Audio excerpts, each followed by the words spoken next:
back to another edition of Research Fantasy presents our bargain value plays for Saturday, March 18th, 2017.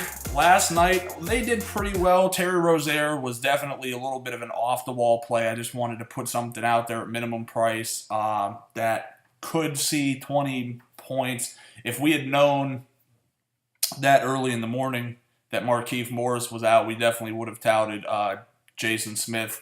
And, you know, like I mentioned in my first video, I mean, once the news that Markieff was out came out, that was 100% ownership in my tournament lineups. I mean, because if you've watched him play, he's not a bad player. He's very aggressive, and getting 30 minutes, I mean, I felt like it was a pretty good chance that he was going to be able to break 20 fantasy points, and he almost hit 40 on DraftKings. But outside of that, Tyler Ulis did well. Ivica Zubac did well. Both of them really didn't see much action in the fourth quarter, which is weird. Ulis played the fourth quarter, but he just wasn't really as involved as you would expect.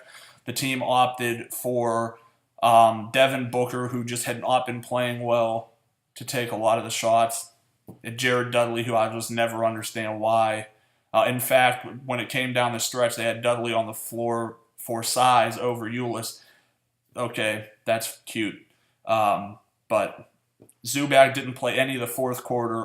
Larry Nance was actually playing pretty well, which is weird because Zubac was actually playing pretty well himself. Still came through with about 30 fantasy points.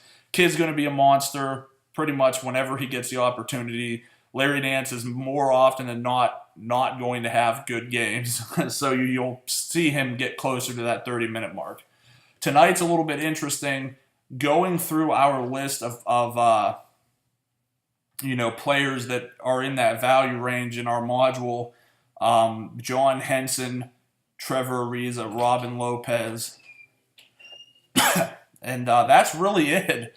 I typically run 50 lineups through our module to see what pops out, and that's really what does, other than the players we're going to talk about. Let's talk about Joe Johnson. He made the list the other night, came through with like 22, 23 fantasy points. Nothing over the top, but nothing bad at the same time.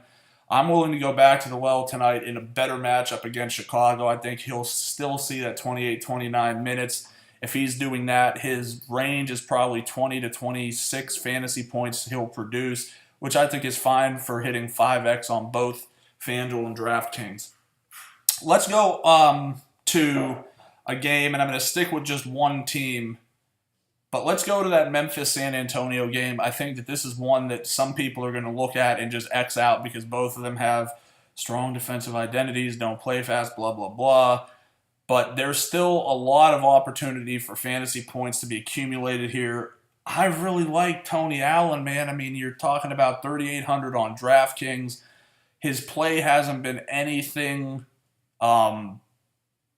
special. He's been getting around that 20-point mark 3 straight games.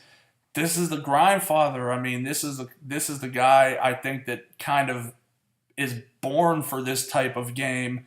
And I'm not looking at him to put anything over the top together, but we've got him coming in, between 22 and 25 fantasy points, which I think is a fair price for what you have there. The other guy I really like for no other reason than he's priced under 5K. I mean, Zach Randolph, 4,900 on DraftKings, and I understand the play has been absolutely terrible as of late, and I have no more information than anyone else about how or why he would turn it around here. But this does seem to be a situation where this level of play isn't going to be there all year. This was a guy who was at 6 into the 6s not that long ago, putting together double-doubles routinely. It wouldn't shock me to see him bust out of his shell in a game that people really aren't expecting him to do anything in. I'm not risk adverse like a lot of other people. I'm trying to find someone who I can find at low ownership that has a huge ceiling. And while maybe Joe Johnson and Tony Allen don't have huge ceilings, Zach Randolph definitely does. We've seen him put together multiple 40-point fantasy outings this year, and just because it's San Antonio doesn't mean it can't happen to them. Look at what Portland just did to them not that long ago. That wraps it up for today. Make sure to subscribe to our YouTube channel. Head over to our page, researchfantasy.com. Sign up for our NBA mailing list. Like us on Facebook. Follow us on Twitter @ResearchAndWin. And join us again tomorrow.